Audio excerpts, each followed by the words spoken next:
राधे। आप सबको प्रणाम। जैसे अभी अभी हम आपस में सब बैठकर चर्चा कर रहे थे, तो we definitely received some beautiful questions and feedback for yesterday. And दुविधा में है, अगर वास्तव में देखो, इफ मनुष्यता को जान जाए दुविधा समाप्त है, मानना प्रारंभ कर दे दुविधा चालू है। दुविधा खत्म नहीं होती, आपने बनाई है, आप ही गिरा सकते हैं। लेकिन बड़ी समस्या की बात है कि हम जनक हैं दुविधा के, उत्तर भी पास में है। इतना इतना सुंदर उत्तर हमारे पास हमेशा है। आप समझना, एक अंतरात्मा का रंगमंच है, और उस अंतरात्मा के रंगमंच पर जो भी कुछ घटित होता है, उसका प्रतिफलन, उसका बिंब आपके ऊपर, आपके भीतर दोनों तरफ पड़ता है, बिल्कुल मिरर की भांति, डबल साइडेड। और आप समझेंगे कि जब आप कुछ अपने विरुद्ध करते हैं, अपने स्वभाव के विरुद्ध करते हैं, तो आप माने चाहे ना माने, स्वभाव के विरुद्ध क्या है? स्वार्थ है। सबसे बड़ा स्वभाव के विरुद्ध जाना स्वार्थ है। हम शायद इस सब शब्द को अपनी लाइफ में इतना रमा लिए हैं कि हम कभी कभी स्वार्थवश कोई कार्य भी करते हैं, कोई मित्रता भी बनाते हैं, तो भी हमें भान नहीं होता ये स्वार्थ है। क्योंकि स्वार्थ को तुमने इतना रई की तरह से अपने जीवन में पिरो दिया है कि तुम्हारे भीतर अंतर आत्मा तुम्हें कचोटती ही नहीं है कि अरे जो घट रहा है ये स्वार्थ है। तुम्हें लगता है कमाल की बात है, मैं नहीं सोचूंगा अपने बारे में तो कौन सोचेगा? तो जो व्यक्ति अपने बारे में सोच रहा है, उसको हमारे शास्त्रों ने उपमा किसकी दी है? उसको हमने उपमा दी है इंद्र की। सिर्फ जो अपने बारे में सोच रहा है, वो कॉन्स्टेंटली जिस अवस्था में है, उसको दुविधा कहते हैं, उसको कन्फ्लिक्ट कहते हैं। There is a constant war going between within you and outside you. आप उसको प्रेम के संबंधों में निरूपण करने की चेष्टा करो, आप उनके साथ रहते हो, उनके साथ एक घर में छत के नीचे रहते हो, लेकिन पल पल पर जब ये बात प्रकट होती है तो आपको समझ में नहीं आता, आपने अपने स्वार्थ को इतना ज्यादा उसमें पका लिया है, अपनी जीवन शैली में, अपनी इच्छाओं में, अपनी डिजायर्स में, अपनी वासनाओं में, कि हम छान ही नहीं पाते कि स्वार्थ क्या है और निस्वार्थ क्या है। छान पाए हो? छनता ही नहीं है। लेकिन आप समझना, अगर हल्का सा भी चैतन्यता आ जाए, अगर हल्की सी भी चेतनता की झलक मिल जाए, तो तुम्हारे अंतर आत्मा पर जो एक सेकंड का पॉज होता है, वो तुम्हें बताता है, अगर तुम उसे दबाते नहीं चले गए, आप उसे दबाते ही चले गए हो, मसलते चले गए हो, उस स्तर तक उसे दबाते और मसलते चले गए हो कि अंतर आत्मा की आवाज बंद हो गई है। जिनकी बात सुन रहे हो, उन्होंने कभी अपनी अंतरात्मा को दबाया नहीं है। उन्होंने यात्रा करी और पहुंच गए, उन्हें वहां जाकर भी कोई संकोच न हुआ। तुम्हें अंधकार में जाकर दिया जलाने में कष्ट होगा, लेकिन उनको पूरा रास्ता प्रकाश में बीत जाने के बाद भी जब एक इतना विराट प्रकाश दिखता है और सत्य की आकांक्षा, अभीप्सा भीतर उठती है, तो भी वो उसको हटाने की बात करते हैं। देखो, आजकल अगर I just want to tell you, अगर आपने कल का विषय नहीं सुना तो आज का विषय अधूरा लगेगा। अगर आपने कल नहीं सुना तो, और अगर आपने कल को पी लिया, क्योंकि कल का जो विषय था वो नहाने जैसा था, स्नान करने जैसा था, तो आप समझे कि अगर हमने कल के विषय को नहीं सुना और आज वाला विषय आपको समझ में आ जाएगा, तो बात उसी की आगे की हो रही है। और मजा इस बात का आएगा कि अगर दोनों साथ में सुन लिए जाए। जो दुख में जीते हैं उन्हें पता ही नहीं है सुख का भी अपना दुख होता है। जो लोग दुख में जीते हैं, आकांक्षा करते हैं सुख की, उनको भान भी नहीं है कि सुख का भी अपना दुख होता है। शत्रुओं में जो जीते हैं उन्हें पता ही नहीं कि मित्रों में भी अपनी शत्रुता छिपी हुई है। झांको, जिसको तुम पूरे समय पल पल अपने मित्र, अपने प्यारे, आपके डियर, जिन शब्दों से आप संबोधन कर कर चलते हो, उसके भीतर भी शत्रुता प्रवेश है। चाहे कितना भी गजब का मित्र हो, लेकिन भीतर कहीं शत्रुता है। हर सुख के भीतर दुख जमा है। नरक में जो जीते हैं उन्हें पता ही नहीं कि स्वर्ग की भी अपनी पीड़ा है। कांस्टेंट स्वर्ग की पीड़ा क्या है कि उसका जो पल है जीवन का, उसका जो विस्तार है वो अंत की तरफ जा रहा है। स्वर्ग की अगर शुरुआत है तो स्वर्ग का अंत भी है। हमने आपसे कल बात कही थी कि मोक्ष की कोई कोई अंत ही नहीं है, बस शुरुआत है। 3 शब्दों के साथ आत्मसात किया था, स्वर्ग, नरक और मोक्ष। तो मोक्ष के साथ क्या है? मोक्ष प्रारंभ होता है, अंत नहीं होता है। जब कोई कहे कि किसी की मृत्यु घट गई तो प्रारंभ हो गया उसके जीवन में। किस चीज का? अगर उसका जीवन, उसने जीवन जिया इस भांति कि उसका आखिरी जीवन, और आखिरी जीवन के सोपान ये नहीं है कि तुम रिचुअल्स कर लो, कि तुम पूजा पाठ कर लो, कि तुम दान कर लो। आखिरी जीवन का जो सोपान है, तुमने जहां जहां पर अपने आप को पकड़ रखा है, पकड़ थोड़ा ढीली छोड़ दो। जहां पकड़ थोड़ी ढीली छूटी, जहां पकड़ निकली, तुम्हें पता चलेगा कि तुम बहने लगे। तो आप समझना, जिन जिन लोगों को लगता है सुख में बड़ा आनंद है, उन्हें पता नहीं है सुख में। यहां जो बैठे हो सब अगर सुख वाले हैं तो उन सुख वालों को पता है इस सुख में जो बाहर के लिए सुख दिखता है, बाहर वाले को सुख दिखता है, सुख किससे नापा जाता है? बड़ी भ्रांति हो गई है। सुख तुम आंखों से नहीं नापते हो, सुख तुम विलासिता से नापते हो, सुख तुम ऑब्जेक्ट से नापते हो, सुख तुम मन की स्थिति से नहीं नापते। तो जिसको तुमने सुख समझ रखा है, जो तुम्हारी धारणा में सुख है, कि तुम्हारी धारणा, तुम्हारी आंखें क्या देख रही हैं? भाई इमारत देख रही हैं, सुख है। लेकिन उस इमारत के भीतर रहने वाला भी दुख का जब अनुभव करता है और उसके साथ आमने सामने बैठता है, तो पता चलता है कि सुख के भीतर भी दुख कैसा छुपा हुआ है। अंधकार में जीते हैं उन्हें अनुमान ही कैसे हो सकता है एक दिन प्रकाश भी कारागृह बन जाए। ऋषियों ने ये बात कही है।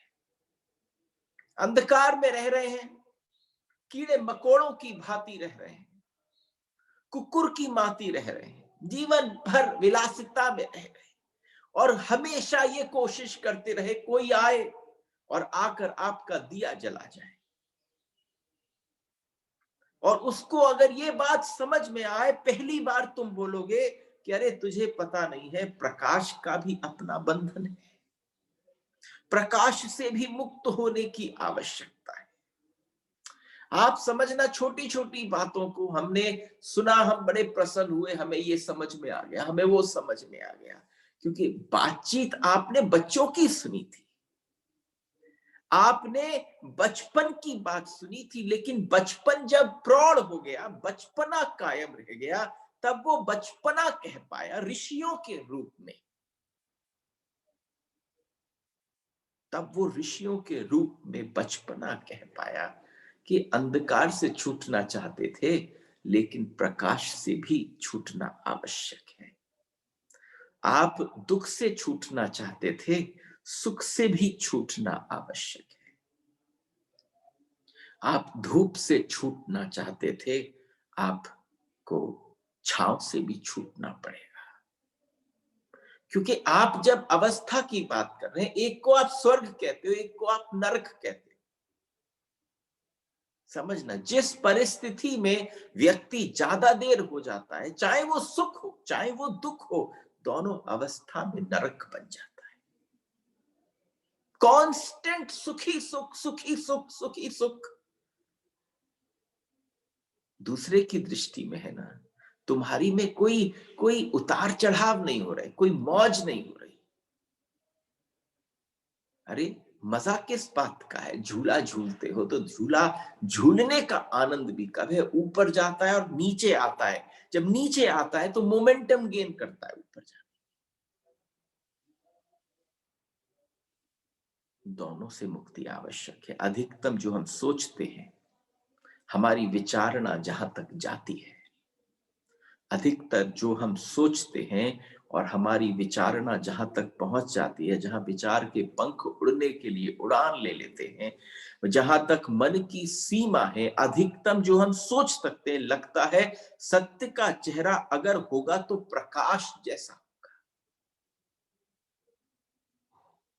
अगर सत्य का चेहरा होगा तो आप समझना, जब जब तुम कोई प्रारंभिक शास्त्रों को श्रवण करते हो, तो आपको सबसे पहला इंट्रोडक्शन क्या आता है कि जब उस भक्त के जीवन में एक अद्भुत विलक्षणता आई, तो वो एक स्तर है, एक स्थान है जहां तक उस ऋषि को सब पता था। व्यास जी को क्या नहीं पता था, लेकिन आपको पता चला इतना दिव्य पुंज प्रकट हो गया, वो हाथ जोड़कर खड़ा रहा, उसे कुछ न दिखा, अत्यधिक प्रकाश था। उस प्रकाश में आंखें चौंधिया गई और पीछे से उसके मन में किसी अंतरात्मा बैठे ने कहा, कमाल हो गया, इन आंखों से दुनिया देख सकता था, आज पल आया है दुनिया के पार देख पाऊं, इस प्रकाश के पार देख पाऊं।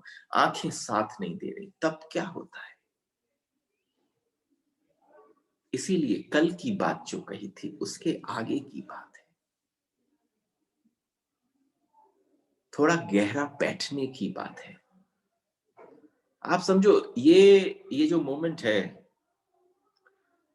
ये हमारा जो जो ये 2020 और जो अब चल रहा है, तो और जब तक हम सब बिल्कुल मुक्त नहीं हो रहे हैं, ये इस जो हम मुक्त नहीं थे, जो हम फ्री नहीं थे भ्रमण करने के लिए, खाने पीने के लिए, घर पर बाध्य थे रहने के, कहीं भीतर डर भय घर कर रहा था। आप समझो उसका प्रसाद है कि जहां पर इतनी मजेदारी से चर्चा किसी शास्त्र की हो सकती है, नहीं तो हम और तुम दोनों ही जल्दी में रहेंगे कि अरे 5 दिन के भीतर इसको समाप्त करना हो।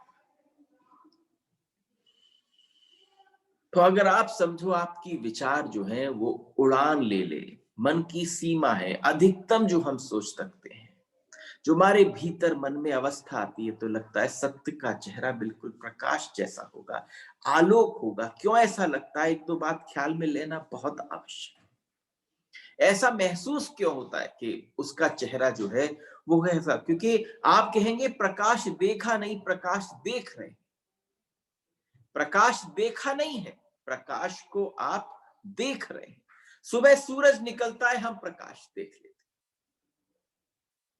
See, this is just a little one layer inside to understand what has been said, why it is being said. क्योंकि जब ये परत हल्की सी खुलेगी तो तुम्हें पता भी नहीं था तुम्हारे भीतर ये परत थी। ये हल्की सी परत को खोलने की चेष्टा कर रहा हूं कि जैसे ही हम प्रकाश देखते हैं, रात चांद आता है, चांदनी छा जाती है, हम प्रकाश देखते हैं, प्रकाश हमने देखा है नहीं, फिर भी मैं कहना चाहता हूं आपसे, हम प्रकाश देखते नहीं, प्रकाश अभी आपने देखा ही नहीं।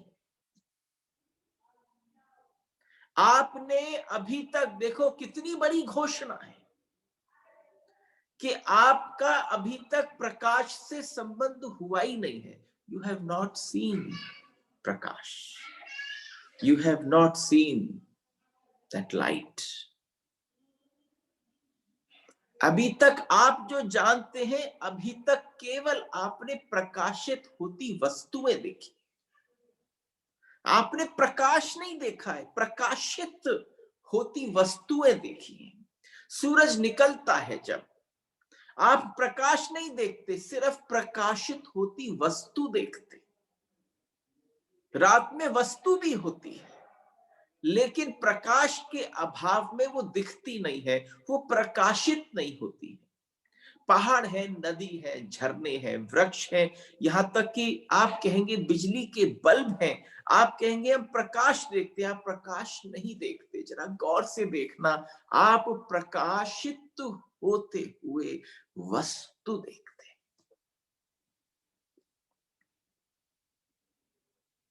आप समझना, जब जब सुनते हुए आप समझो, जिस समय मैं इस सूत्र में उतर रहा होता हूं, तो मैंने कभी ऐसा सन्नाटा नहीं देखा जो सन्नाटा आपको अनुभव होता है। आप सन्न हो जाते हो, आपके पास किंकर्तव्य विमूढ़ अवस्था हो जाती है, न बोल सकते हो, न कुछ उस पर कहा जा सकता है, न टिप्पणी दी जा सकती है, क्योंकि बात सही है। हमने प्रकाश कहाँ देखा? अभी तक हम कहते हैं हमने प्रकाश देख लिया। हमने प्रकाशित होती वस्तुएं देख ली। और लोग जो प्रकाशित है वे दिखाई पड़ते हैं, ऑब्जेक्ट्स दिखाई पड़ते हैं। प्रकाश का अनुभव बाहर के जगत में होता ही नहीं है। दूसरी घोषणा है, सेकंड ऐलान, प्रकाश बाहर के जगत में होता ही नहीं है। आप समझ रहे हैं? इस स्तर पर आकर मनुष्य, यहां कोई बैठा हो 50 वर्ष का, 60 वर्ष का, 70 वर्ष का, आप समझना, आपको लगेगा ये क्या बोल रहे हैं। वास्तव में एक शास्त्र में स्नान करिए, उसके अर्थ की बौछार अपने ऊपर पड़ने दीजिए। मैं आपको बताऊं, जीवन व्यर्थ हो जाएगा अगर आपने अपने जीवन में मात्र एक शास्त्र में भी स्नान न किया हो तो।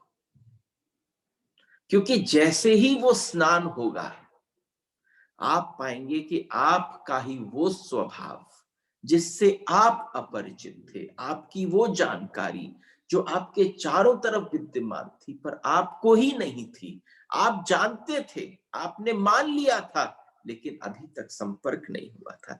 बाहर के जगत में केवल प्रकाशित चीजें दिखाई पड़ती हैं, वस्तु दिखाई पड़ते हैं, व्यक्ति दिखाई पड़ते हैं। और जब प्रकाशित चीजें नहीं दिखाई पड़ती तो हम कहते हैं अंधकार है। इस कमरे में कब अंधकार हो जाता है? इस कमरे में, इस कक्ष में कब अंधकार हो जाता है? जब इस कमरे में कोई चीज दिखाई नहीं पड़ती तो हम कहते हैं अंधकार है। जब कोई दिखाई नहीं पड़ती, यानी प्रकाश जो है इस कमरे में आकर चीजें दिखाई नहीं पड़ती। अगर कोई भी चीज इस कमरे में न हो तो आपको प्रकाश दिखाई नहीं पड़ेगा। जिस बात को कहने के लिए इतनी संरचना की चेष्टा कर रहा हूं, समझाने के लिए जिन जिन आधारों पर पॉइंट्स को लिखकर सोचा शायद इससे समझ में आएगा, इस पॉइंट को बहुत आवश्यक होगा जरा स्ट्रेस करना। प्रकाश चीज का आकार दिखाई पड़ता है तो आपको लगता है प्रकाश है। चीज अगर बिल्कुल स्पष्ट दिखाई पड़ती है तो आप कहते हैं ज्यादा प्रकाश है, अस्पष्ट दिखाई पड़ती है तो आप कहते हैं कम कम प्रकाश है। और मैंने अभी आपसे एक बात कही कि प्रकाश का संबंध बाहर से है ही नहीं। प्रकाश का संबंध बाहर से है ही नहीं। तो बिल्कुल आप अंदाजा कह सकते हैं कि अंदाजा ही नहीं लगता जिस समय चीजें अस्पष्ट दिखाई देती हैं। महाअंधकार है, लेकिन न तो आपने प्रकाश देखा है, न आपने अभी अंधकार देखा है। अनुमान है हमारा कि जब चीजें दिखाई नहीं पड़ती तो प्रकाश न होगा। अगर इस सूत्र को वास्तविक रूप से उतार लेंगे हम, तो हमारी पहली बार एक बात धारणा, क्योंकि अभी जिस विषय पर मैं पहुंचने वाला हूं, यहां जितने बैठे हैं ये तुम सबसे संपर्क रखता है। आप समझना, बहुत सारे लोगों के मन में दुविधा होती है। They have questions in their mind, they don't question themselves. एक बहुत बड़ा भेद है प्रार्थना में और ध्यान में। आपके प्रार्थना के और ध्यान के भेद को ये सूत्र समाप्त कर देगा। असल में प्रकाश इतनी सूक्ष्म ऊर्जा है, प्रकाश इतनी सूक्ष्म ऊर्जा है कि उसके दर्शन नहीं हो सकते हैं। प्रकाश के दर्शन तो भीतर ही होते हैं, क्योंकि भीतर कोई चीज ही नहीं होती। जहां कोई चीज है तो वस्तु प्रकाशित होगी, जहां पर चीज ही नहीं है वहां पर वो स्वयं प्रकाश है। अगर सबसे बड़ी बात कही जाए, भीतर कोई वस्तु नहीं है जिसे प्रकाशित किया जा सके, भीतर कोई ऑब्जेक्ट नहीं है प्रकाशित करने जैसा। भीतर जब प्रकाश का अनुभव होता है तो शुद्ध प्रकाश का अनुभव होता है, जिसे साक्षात प्रकाश जिसको कहते हैं। अभी आपको लग रहा होगा कि इतना कुछ कह रहे हैं लेकिन हम पहुंच कहीं नहीं रहे। भैया एक बात बताओ, आप फर्स्ट फ्लोर से सेकंड फ्लोर तक एक सी सीढ़ियों पर चढ़ते हो, पर चढ़ते चले जाते हो और आप कहोगे सभी एक सी दिख रही हैं, चौड़ाई भी एक सी है, मोटाई भी एक सी है, मेरे शरीर में जो उसका वजन पड़ता है वो भी एक सा है, कहीं जा नहीं रहे हैं।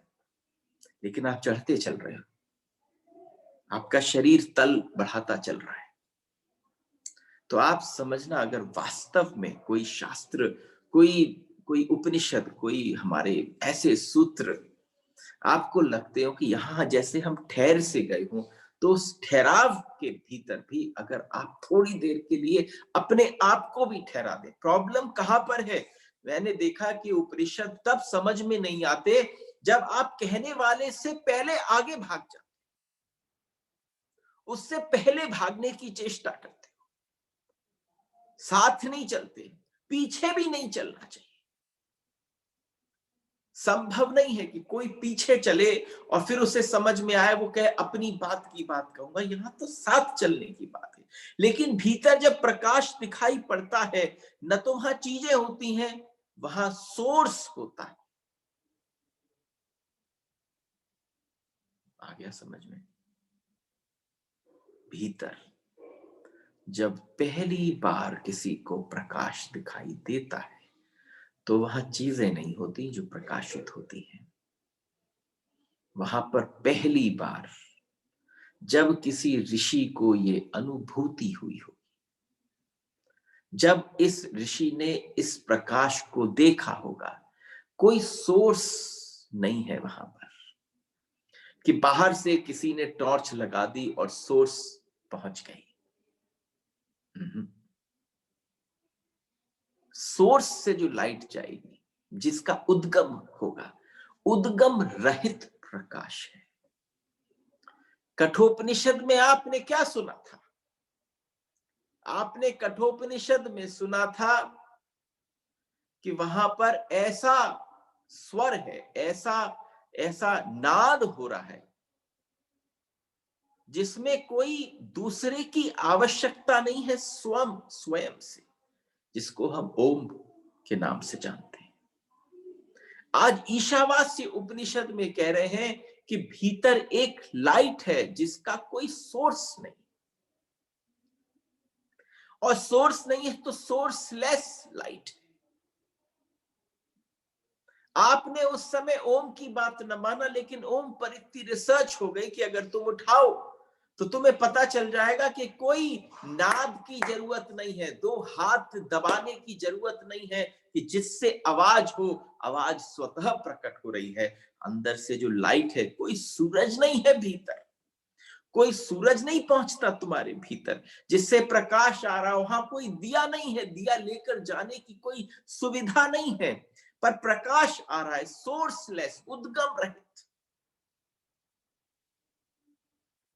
वो अगर भीतर है तो वस्तुएं शून्य जगत है, उसके बाद कोई प्रकाशित वस्तु मैटर नहीं करती, संभव नहीं है। उस शून्य में जब प्रकाश पहली दफे दिखाई पड़ता है, हाँ देखो ना, उस शून्य में जब प्रकाश पहली बार दिखाई पड़ता है, उस शून्य में जिसको आपने गहन अंधकार कहा, विचार कहां से उठते हैं? कारागार में से उठते हैं, मन के गहरे कारागार में जो अंधकार से भरा पड़ा है, जहां सूर्य की रश्मियां नहीं पहुंच पाती। और आज आपको ईशा व्यास उस स्थान पर ले जा रहा है जहां पर आज तक आपने कहा कि घना अंधकार है। तो उसने कहा जब उद्गम रहित पहली बार दिखाई पड़ता है, तब अगर सबसे पहले कोई नाचने लगे, कोई पागल हो जाए, किसी को ऐसा अनुभव हो जैसे कोई कुंजी मिल गई हो, सारे साधुओं के उस बात को, अवस्था को आप देखो कि जिसको सोर्सलेस लाइट से पहली बार रोशनी प्राप्त हो गई और उसे पता चले। तो जब कोई नाचता हो तो अरविंद क्या लिखते हैं इसके बारे में? अरविंद लिखते हैं, और बिंदु ने बड़ा सुंदर लिखा इसके बारे में। जब भीतर नहीं देखा था तब तक जिसे बाहर प्रकाश समझा था, तब समझा था बाहर वाला ही प्रकाश है। भीतर देखने के बाद पता चला कि जो बाहर प्रकाश दिखता है वो अंधकार है।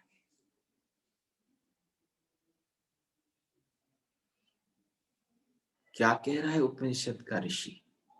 कोई भी रियलाइज्ड होगा, जिसने वो देखा होगा, जिसने भीतर के एक बार प्रकाश को देख लिया, तो बाहर का प्रकाश, जिसने सत्य को पर्दे की तरह से ढक रखा है, उसे प्रकाश न दिखेगा, तब उसे पता चलेगा वो अंधकार था, वो अंधा करने वाला प्रकाश था। जब वो हट जाता है तो जो दिखता है सो साक्षात है। भीतर जब प्रकाश उद्गम रहित वस्तु शून्य निराकार अंतस आकाश में प्रकट होता है तो उसकी आभा को झेलना कठिन हो जाता है। बड़े बड़े ऋषि, बड़े बड़े मुनि, बड़े बड़े महात्मा भी उस आभा को देखकर हतप्रभ हो जाते हैं। उनकी आंखें उनका साथ नहीं देती, और साधक के इंद्रियां बड़ी बाधाएं नहीं है, उनसे पार हो जाता है। इंद्रियों की तुम चिंता मत कर। लोग कहते हैं इंद्रियां बड़ा त्रास दे रही हैं, तुम इंद्रियों की चिंता बिल्कुल भी मत करना, आवश्यकता ही नहीं कि तुम इंद्रियों की चिंताओं में पड़ो। विचार बड़ी बाधाएं नहीं है, उसके पार हो जाता है। लेकिन जब भीतर के प्रीति पर कर अनुभव के फूल खिलने लगते, जब भीतर से एक भीतर प्रकाश की रश्मि तुम्हारे अधखिले कमल पुष्प पर संस्पर्शन करती है, और जब वो अधखिला कमल आपका विकसित होने लग जाता है, और जब भीतर सिद्धि के आनंद प्रकट होने लग जाते हैं, और जब पैर उठते नहीं है, छोड़ने का मन नहीं होता, और उस समय कहीं जाने की हिम्मत नहीं पड़ती, पार उठने की सामर्थ्य दिखती नहीं है, उस पल अनुभव होता है कि तुमने पहली बार प्रकाश के साथ आत्मसात किया। That's the first time. That is just the first time. उस क्षण में ऋषि ने कहा, उस क्षण में ऋषि ने कहा, हटा लें इस प्रकाश को। ऋषि पहुंच गया है, यात्रा कर चुका है, और उसने छोटी सी विनती की है कि हटा लें इस प्रकाश को। प्रकाश के पार, अंधकार के पार में आ गया, इस प्रकाश को आप हटा लें, अब प्रकाश के पार आप ले चलो मुझे। अंधकार के पार आ जाना आपकी क्षमता है, लेकिन प्रकाश के पार आ जाने पर प्रार्थना आवश्यक है। देखो, जिन 2 शब्दों में प्रवेश कर रहा हूं उसमें आप लोगों को बहुत डाउट्स हैं, मुझे भी थे। जब ये यात्रा प्रारंभ हुई तो बहुत सारे डाउट्स थे, ईशावास से नहीं, जब जीवन की इस आध्यात्मिक पथ की यात्रा प्रारंभ हुई। क्यों? क्योंकि कहीं शास्त्रों में आप देखो, भक्ति शास्त्र हो तो भक्ति करने की बात कहते हैं। भक्ति कैसे होती है कि भाई बताया गोपियों ने कैसे करी, उन्होंने कैसे स्तुतियां करी। तो हर जने को हमने देखा जिस किसके जीवन में ऐसा भक्ति का कमल या पुष्प खिला, उसने बड़ी प्यारी स्तुति करी। उन स्तुतियों को सुनकर सच में मन में जागती है भक्ति। लेकिन वो जो स्तुतियां हैं वो प्रार्थना है।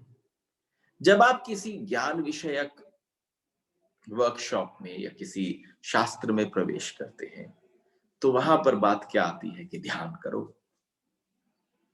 तो वहां प्रार्थना की बात नहीं आती। प्रार्थना के विषय में अगर आप सब जो बैठे हैं उन्होंने मीरा के विषय में सुना तो हमने आपसे क्या कहा, प्रार्थना में और ध्यान में थोड़ा अंतर है।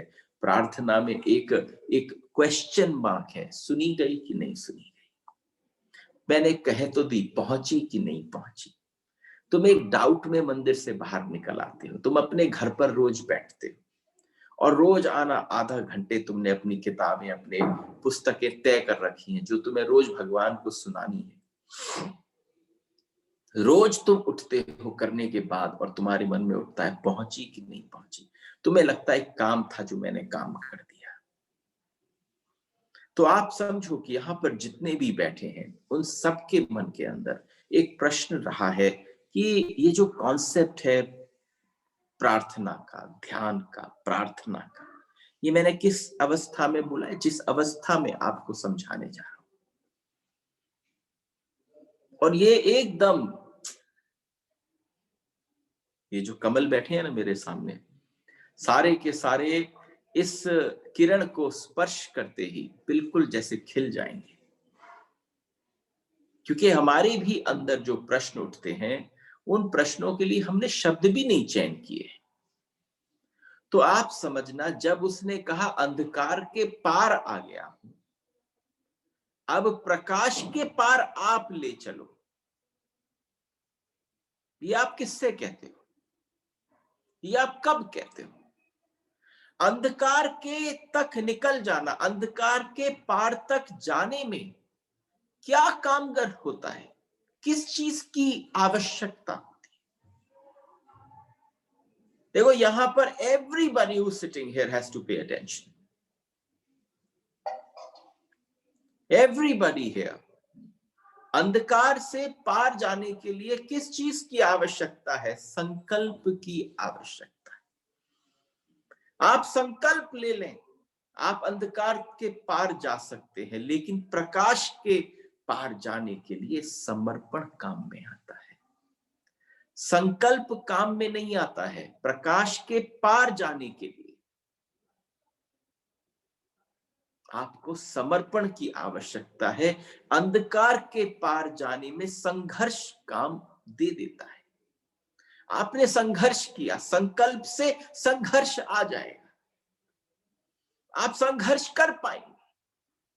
लेकिन जिस दिन आप संघर्ष कर कर कर, संकल्प लेने के बाद संघर्ष कर कर कर थक जाएंगे, पहुंच जाएंगे उसके द्वार पर, और फिर वहां जाकर इतना जबरदस्त प्रकाश का पर्दा दिखेगा, तो हम भी जूझ सकते हैं, हम भी कुश्ती कर सकते हैं, हम भी दंगल में उतर सकते हैं। आदमी काफी सबल है अंधकार से लड़ने के लिए संकल्प के माध्यम से, लेकिन जब प्रकाश से लड़ने की बारी आती है तो फिर आदमी बहुत कमजोर है। वहां पर वो नहीं लड़ सकता, संकल्प नहीं लड़ सकता, संघर्ष नहीं लड़ सकता, उस द्वार पर पहुंचकर कोई लड़ाई नहीं हो सकती। परमात्मा के द्वार पर खड़े होकर तुम्हारा दरवाजे को धक्का देना भी काम नहीं करेगा।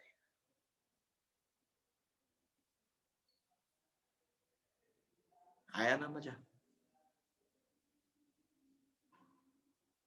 आप समझना, जब कोई बात समझ में आ जाती है तो मुंह में जैसे कोई तुम्हारी सबसे अच्छी वाली चीज मुंह में डाली और उसका रस भीतर चला गया। मुझे तो ऐसा अनुभव। तो आप समझो, जिस बात को हम समझे ही नहीं, आपने समर्पण अपना 2 कौड़ी का कर रखा है। तुम्हारा जो संकल्प है ना, जहां संकल्प लेने की आवश्यकता थी, तुम वहां समर्पण कर चुके हो। तुमने भगवान के सामने जाकर कह दिया, देखना हमारी दुविधा वहां पर क्यों है, हम लोग भक्ति के इतने अगेंस्ट क्यों हो गए, हम और चीजों के अगेंस्ट क्यों हो गए। आप समझना, इतने सारा पक्ष बैठा है जहां जहां पर ये वाली बातचीतों का गढ़ है श्रीमद् भागवत, लेकिन वहां पर हमने ये बातें तो नहीं कही, हमने वहां से किस्से कहानियां उठा ली। आप समझना, जहां पर संकल्प की आवश्यकता थी, वहां आप प्रथम तल पर आपने कहा, हे परमात्मा मैं समर्पण करता हूं। समर्पण करने के बाद तुम चौथा से हो गए। तुम चौथा से हुए तो तुमने भगवान से कहा, तुम चाहते हो कि हमें ले चलो, तुम कैलाश ले चलो, तुम हमें वैष्णो देवी ले चलो। तो भगवान, हमारी तो हिम्मत है नहीं, तुम हमें उठा के ले चलो। तो भगवान को क्यों पड़ी है कि वो तुम्हें उठाए और ले चले? नहीं नहीं, तुम्हारी बड़ी जरूरत है। तुम्हारे बिना वहां पहुंचे सब अधूरा है। तो तुम सबको लगता है कि भाई मैं भक्त हो जाऊं, तुमने चारों तरफ भक्ति के आडंबर को तो लपेट लिया, लेकिन जहां पर संकल्प की जरूरत थी, जहां संघर्ष की जरूरत थी, न संकल्प हुआ न संघर्ष हुआ। तुमने पहले तल पर समर्पण कर दिया और प्रभु ने कहा था, संकल्प ले, संघर्ष कर और फिर मेरे पास पहुंच। जब तू उस द्वार पर पहुंचेगा तो देखूंगा तेरा समर्पण कैसा था। ये बात कहने के लिए इतनी बात कहनी पड़ी।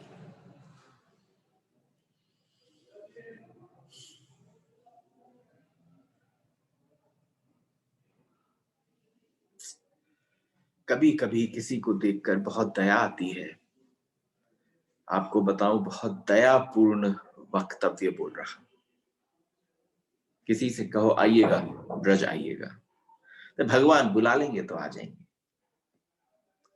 तो अंदर से भगवान कहते हैं, तेरी जरूरत ही नहीं है, तू वहां लस्सी पिएगा, कुल्लड़ भी नाली में डाल देगा, तू वहां कछू पाएगा वो भी तू अंदर वही में डाल देगा, तेरी वजह से गंदगी हुई मेरे धाम में, मत आ। आप क्या कहोगे? आप कहोगे, सबसे पहली बात है जो एक ऋषि की कहावत है। देखो, आज मेरा जब जब मन बहुत करता है, और आप समझ सकते हो कि ये 1 घंटा एक तरीके से आपके लिए नहीं है, ये मेरे लिए है। ये मुझे इस काल, जब मैं बाहर भ्रमण नहीं कर पा रहा था, जब मैं बाहर लेक्चर्स देने और टॉक्स देने के लिए नहीं जा पा रहा था, कथा करने नहीं जा पा रहा था, तो मुझे कोई चाहिए थी टॉटी, तो मैंने टॉटी ढूंढ ली। यहां से जो हो वो थोड़ा निकल जाया करे। तो आप समझना, बहुत आवश्यक है, जिस किसी को तुम देखो और तुम्हें उसका जीवन बदलना हो, लाड़ से, प्यार से, जिसको तुम प्रेम करते हो, उससे कहना, समर्पण मत कर प्रारंभ में। समर्पण के बिना तो कुछ होगा ही नहीं, लेकिन वो घड़ी आएगी। तू पहले संकल्प ले, संकल्प के बाद संघर्ष कर, संघर्ष के बाद समर्पण आ जाएगा। और जब जहां पर समर्पण करने की बारी आएगी, बात अद्भुत यहां तक आ गया है जहां के परम प्रकाश प्रकटित है। यहां नहीं कहा कि तुम कृष्ण के सामने पहुंच गए, कि तुम शिव के सामने पहुंच गए।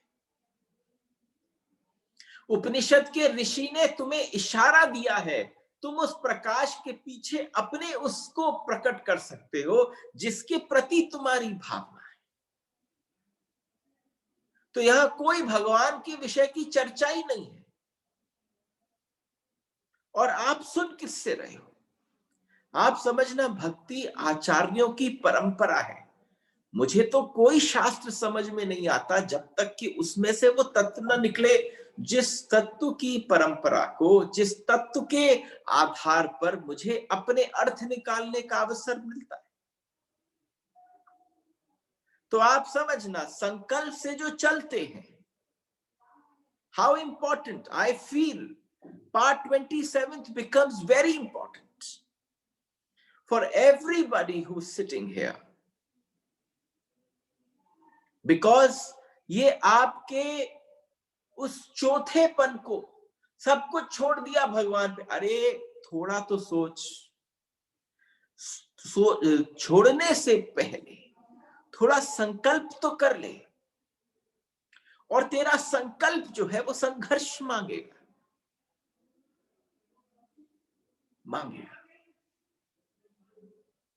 और अगर ये बात समझ में आ जाए, संकल्प से जो चलते हैं वे इससे आगे कभी न जा सकेंगे, वो अंधकार को हटा देंगे संकल्प के से द्वारा चलने वाले। समर्पण की जिनकी तैयारी है, सरेंडर की जिनकी तैयारी है, टोटल सरेंडर की। और आप समझना, जब जब तुमने किसी भागवत कथावाचक से सुना समर्पण कर दो, तो जरा उससे पूछना समर्पण का प्रोसेस क्या है, क्योंकि अगर वास्तव में जानकार है तो प्रथम सीढ़ी पर समर्पण कह ही नहीं सकता। संकल्प पहला है, संघर्ष है, फिर समर्पण है। ये आधार है, ये प्रोसेस है, आप इसको आगे पीछे नहीं कर सकते। और जब आप आगे पीछे करते हैं तो आडंबर का, हिपोक्रेसी का दौर चालू हो जाता है। जिसने खुद ही कोई संकल्प न लिया, जिसने केवल स्वार्थ का जीवन जिया, उसे लगा सिर्फ अर्थ प्रथम है, तो फिर उसके बाद उसने किसी प्रकार के संकल्प की जरूरत नहीं थी, उसे लगा समर्पण आसान है। सरेंडर की जिनकी तैयारी, टोटल सरेंडर, वो ही जा सकेंगे। इसे इस तरह से कहना चाहे, अगर जल्दी से समझने की चेष्टा करें, यहां तक ध्यान ले आता है। मैंने आपसे क्या कहा था, एक चर्चा करेंगे हम ध्यान और प्रार्थना की। यहां तक आपको ध्यान ले आता है। ध्यान क्या है? ध्यान संकल्प है। ध्यान का प्रोसेस संघर्ष। आप उस प्रकाश के पुंज तक ध्यान के द्वारा पहुंच सकते हैं। सारे ऋषि कहां तक पहुंचे? अगर किसी ने वास्तव में ईशावास्य के ऋषि के साथ आत्मसात कर लिया हो और उसके साथ बैठकर कोई ऐसे तत्व प्रवेश हुए हो, उसने भी उसी की तरीके का मार्ग अपना लिया हो, तो ये कहावत सही है कि वो यहां से चलेगा तो ध्यान के माध्यम से, लेकिन जैसे ही ध्यान पे पहुंचेगा, प्रकाश के परम अनुभव तक ध्यान ले आता। प्रकाश के परम अनुभव तक ध्यान ले आता है, लेकिन प्रकाश के पार प्रार्थना ले जाती है।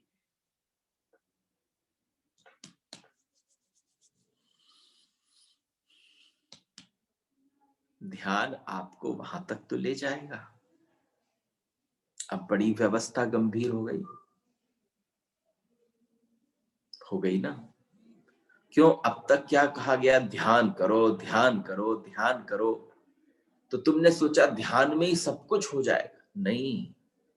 ध्यान कर कर कर जब तुम उस अवस्था तक पहुंचोगे जहां पर अब कुछ नहीं बचा, अब केवल उस प्रकाश का पुंज है, एक इतना अभूतपूर्व प्रकाश का पर्दा है, उस प्रकाश के पर्दे में ही तुम आंखों से अंधे हो रहे हो, अंधकार सामने छा जाता है। प्रकाश के आधिक्य के कारण वहां जाकर ऋषि बैठ जाता है, हाथ जोड़ लेता है, हाथ जोड़कर नमन करता है, बस बैठ जाता है। और जब बैठता है तो क्या करता है? ध्यान के बाद प्रार्थना।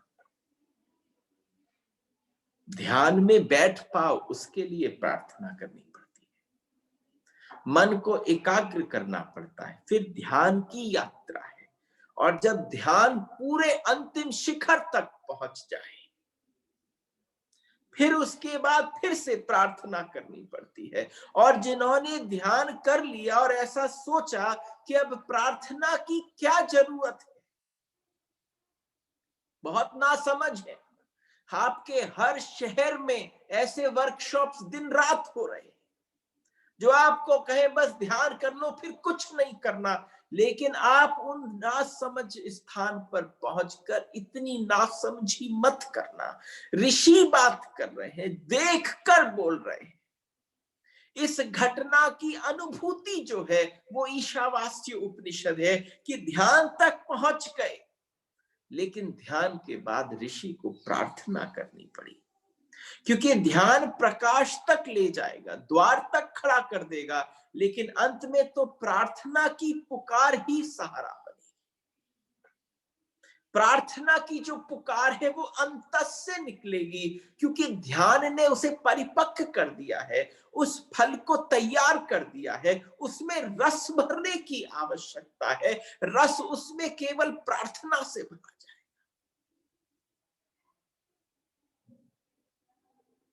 काफी। और जब उसमें रस भर जाएगा, अंततः कहना पड़ेगा मैं तेरे हाथ में, मैं तुझे समर्पण करता हूं। तब समर्पण आएगा, लाना नहीं पड़ेगा, थोपा हुआ नहीं आएगा। उस अवस्था में ध्यान कर ले जो ध्यान की सीमा तक चला आता है। ध्यान की सीमा है, जो ध्यान की सीमा तक चला आता है उसने पात्रता अर्जित कर ली है। और आप समझना, ध्यान की सीमा पर पहुंचकर जो उससे घटित होगा, वो जो उस व्यक्ति से घटित होगा वो प्रार्थना होगी, वो ही समर्पण होगा। तो तुम्हारे 2 कौड़ी के समर्पण से कुछ नहीं होगा, पका हुआ नहीं है। उसमें कहीं ध्यान का बल नहीं लगा है, वो कोरी प्रार्थना है। और कोरी प्रार्थना जो है वो सिर्फ शब्द है, उनमें आत्मा नहीं है। आप बताओ, तुम शब्दों को रटते चले जाओ, तुमसे कहो भाई ये शब्द प्रार्थना किससे बनी है, जैसे क ख ग घ से बनी है, तो तू क ख ग घ कर, तो जिंदगी भर करता रहे। उसमें ध्यान का ईंधन डालना पड़ता है।